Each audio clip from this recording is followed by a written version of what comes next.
Hi, I'm Jason of Endless Wave Dynamics, where every week I'll be putting myself on the front line of all your creative battles. Now today, I'm interviewing my good friend and buddy, Tom Crawshaw of PT Mastermind. He's a #1 selling author on Amazon with his book for fitness professionals and Facebook leads. He helps business grow for fitness entrepreneurs and turns what they are doing into large, scalable selling businesses. He also jumps out of planes in Dubai on a regular basis and understands facing fear and literally jumping outside of your comfort zone. Tom's here today to share some practical advice for creative people taking hobbies into a profession, avoiding burnouts and managing your time, dealing with the loneliness of being a creator, stepping outside of your comfort zone and talking to new people, some great natural conversation tips, and of course, some essential rapport building skills. All this packed tight into a 15-minute episode, so enjoy.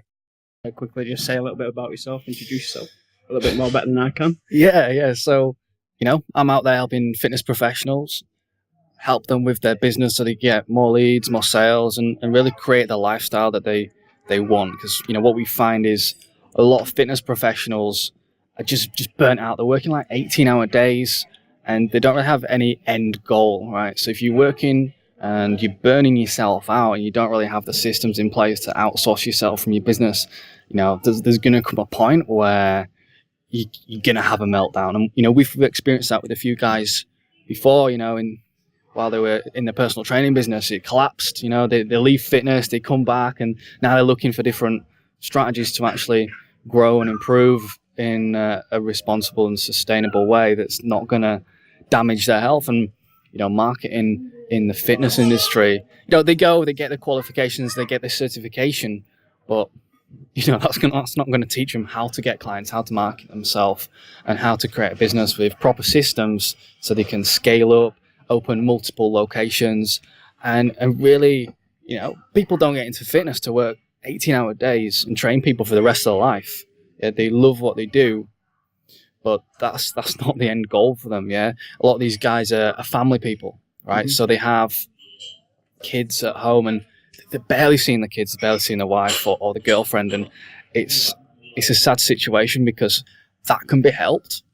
Yeah, and if someone was to come and speak to myself, we have programs, packages, that kind of thing, but they're a specific price point, and if they're not ready to prepare themselves to invest and commit to that level of investment, not in just the business but in themselves, then when are they going to take that action, and when are they going to actually put some things into play that's going to take things up to the next level?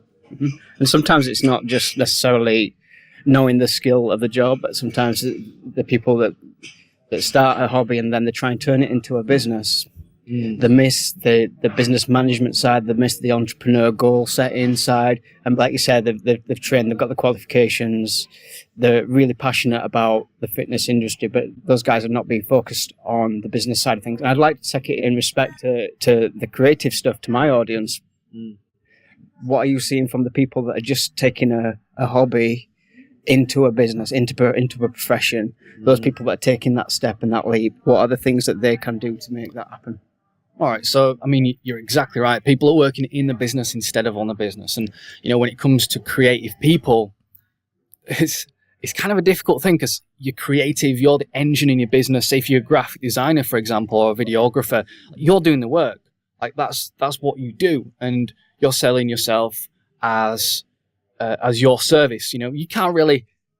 You don't want to hire someone in to replace you because they're not as good as you. And I'm sure a lot of creatives out there that have their own standards, and they find it very difficult to bring people on that they can work with. Now, I'm not saying that's the case across the board, because if you're looking to grow, then you are going to need to collaborate, join forces, hire people, train people, because if you want to turn it into a lifestyle, if you want to turn it into a proper business, and what I mean by proper business is something that you are outsourced from, and it will run without you, without any input. It's totally scalable, right? Scalable and sellable. If you don't have a business that you can outsource yourself from and that it'll still be running when you leave the country, for example, then it's not a sellable asset, and you've got to look at that as a long-term thing. If you want to be working in your business, 4 hours a day, great. If you want to do the creative stuff, great. But it comes to a point where you need to look at your pricing. Yeah, you need to look at how much value you're offering, because a lot of creatives don't value their own services Very much so. enough. Yeah, so you look at your price, and chances are, if you double it, you're not going to see much resistance, because it's all about how you sell yourself and your services. So that's one side of the equation. But if you're looking for a way to scale up and a way to help more people, there's things that you can do. If you're good at your craft, you can actually start teaching others in the form of information product, a coaching program. And a lot of people out there are doing that very successfully, because it's something that's scalable. It's something that people want to learn. Yeah. If there's a marketplace for this stuff and you've got the right marketing, the right message that's going to attract people that are interested in what you've got, it's the basics. It's marketing 101. Yeah. You can sell your knowledge. Yeah, we're in an information era right now. And what happens is more and more people are getting into selling the knowledge. I sell my knowledge. Yeah. I implement my knowledge for other people. I don't have a tangible product that I'm selling. You can't hold leads and Facebook ads stuff. Like you just can't do it. And this is where creative people need to perhaps leverage from the internet marketing industry, where they can actually package up their knowledge, sell that, and have that as an additional source of revenue, so they don't have to work those silly hours. Which leaving them to be fully creative and have that freedom. I really like the thing about valuing yourself. I've just recently got a 50% increase with a few of my clients on my pay by negotiating that, and basically just putting a value on my time by saying, look, I'm working my ass off here, but I value my time and I've got other things in the pipeline. I need to free some time. But only way I can do this for you, with you and do this effectively for you is to increase my prices. So like having that value on yourself, so that then you can have more free time in the creative industries, so that you can create and you can make things that you want to actually make and have that freedom and peace of mind. You need to set that space. One of the ways that people can do this with the negotiating thing, I'm really interested in hearing your thoughts on it, is the idea of being more social and being much more of a people person. I think I'm wondering and interested in your perspective on how being a people person and being more social, going out there, chatting to people, meeting people that are going to affect you, how does that come down and help you in business? Yeah, good question, actually. A really good question. And this is something that I have a lot of deep personal experience with, and anybody watching, entrepreneurship, it's a lonely thing. It's a lonely venture, right? So you set out and you're usually working by yourself at home on your own pretty much all day. You might be speaking to clients, that kind of thing, but you're working for them. So there's a bit of a different relationship. There's an exchange of money. Okay. So the more you do that and the more you stay in your shell, the more you're going to throw around and circulate these thoughts in your head that are going to have a negative impact on your productivity, your behavior, all those things. Because, let's face it, if we circle a thought around in our head over and over, it's just going to grow into this monster that can have a lot of power over your ability to make good and proper decisions. So, my thoughts are that, as creatives, my audience listening, being a creative is such introverted thing. Basically, what you need to do a lot of time is basically have these times where you can totally shrink into yourself and be immersed in that tiny little project. And like you were saying, it's quite easy to just be in your studio, in your room, in your office, or whatever that you're doing, and basically not want to let the outside world in. So you're that zoned in on what you're doing. But the problem is, you can't only do that. You've got to actually go out there, meet people that are going to change your life. You've got to collaborate with other people. It's really hard to kind of do that transition. So I'm just wondering, as far as your charisma and your charm and your social fluidity, you've not always been that person, have you? How can my audience start to be able to? Okay. Well, this is an interesting point, and I'm not an extrovert. I'm not out there. I'm not in your face, but I can hold my own in conversation and all that good stuff. But you've not always been that way. No, at school I was very shy. I was that quiet kid that, kept himself to himself. And when you go into business, you find that you're getting into business meetings, you're speaking to clients, and you've got to be able to have the social skills to effectively communicate what you want and persuade other people to basically make a decision and put their money and put their trust and faith in you. And some of the things that you can do to actually be more social, and let's remember, this is all about a state shift. Yeah, because think about it, if you're doing a load of work, and this happens very regularly with me, I'm at home, I'm doing my work, and I might get a phone call from one of my buddies, one of my business guys. We have an awesome conversation, and it picks up my state. We're laughing, we're joking, and that's really vital, because if you don't have those spikes in your day, it's just gonna flatline, and you'll get to a stage where your social life might not be very good. The best thing you can do, and it's a very difficult thing to do, but it's that you've got to get over the hump. It's just going out and speaking to people on the street, just saying, "Hey, how you doing? You're having a good day," or "Hey, I like that coat that you're wearing. Awesome, nice." And just leave it at that. And what you'll find is if you're giving value to people as you're walking around with no expectation of return, you're going to get some value. Cool. So that's like a really fair point. Like a lot of people that go into, say, a business meeting, or the meeting up with a potential new client or whatever, they'll go into only talk about that kind of thing. Now, at the end of that meeting or whatever, maybe that person won't remember you. They've seen hundreds of other people talking about the same kind of business thing that you're talking about, and it's not interesting enough for them to remember you and want to actually work with you again.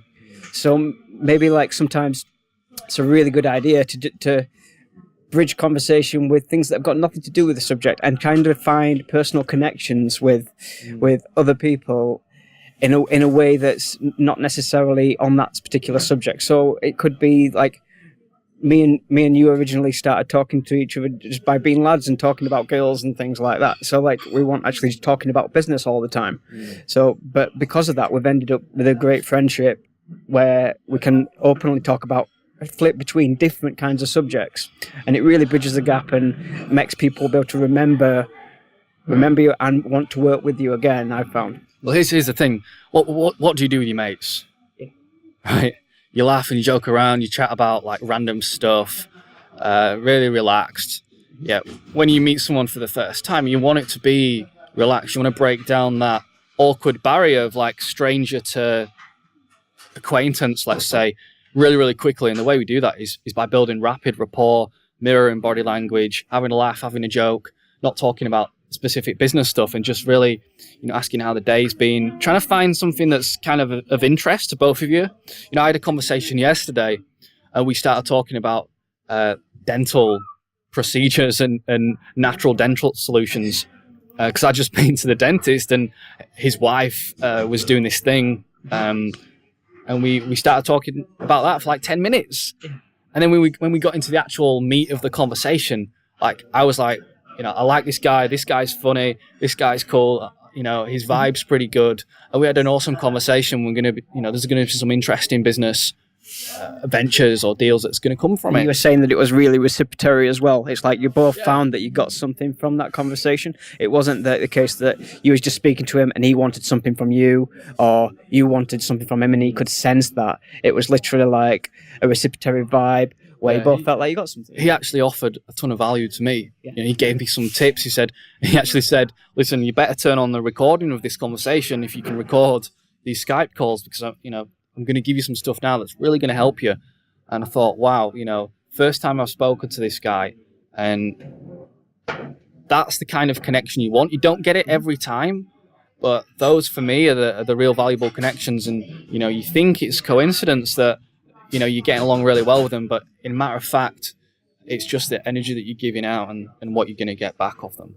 So I guess like the real takeaway from this discussion is basically that it's not necessarily all about your skills as a creative, that sometimes you've got to branch out and basically be that little bit more social.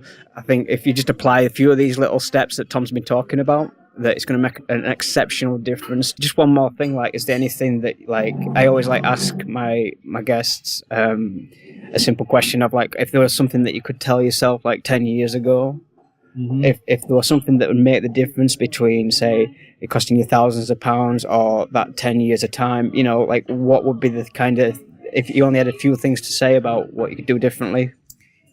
If you're looking back 10 years ago, I'd be like 15, right? I would say to myself, learn about money and what money is, where money comes from, how you can use money and how you can start businesses. Because when I was 15, 16, 17, even 18, 19, I used to just blow my cash all the time. I had no sense of saving. I didn't save for anything. So that's the advice I would give.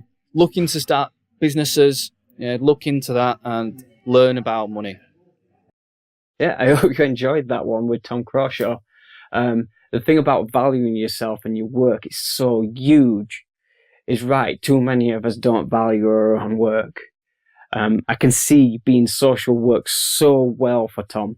He's become such a people person that clients really want to work with time and time again. Whatever your creativity, we all value that little bit of space around us to allow our work to flow. Some great insights going from a lonely creative into an abundant leader by getting there and making things happen. And of course, some great conversational tips too. I'm really glad that Tom could find time to share his approach to being a creative. Check out the links in the show notes and find out more about Tom and PT Mastermind, and also check into what I'm doing with Endless Wave Dynamics. Thanks.